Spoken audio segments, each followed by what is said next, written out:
People had lots of questions about how to use guest tickets.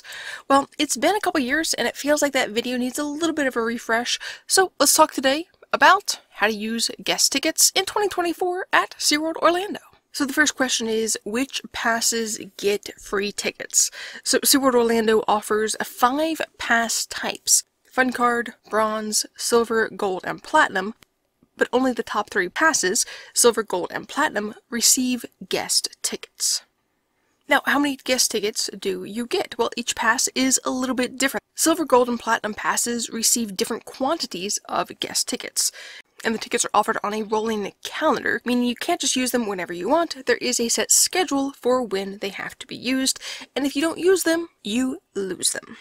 So for Silver Pass holders, you receive 2 free guest tickets. One can be used from January through September, and the other one is used towards the end of the year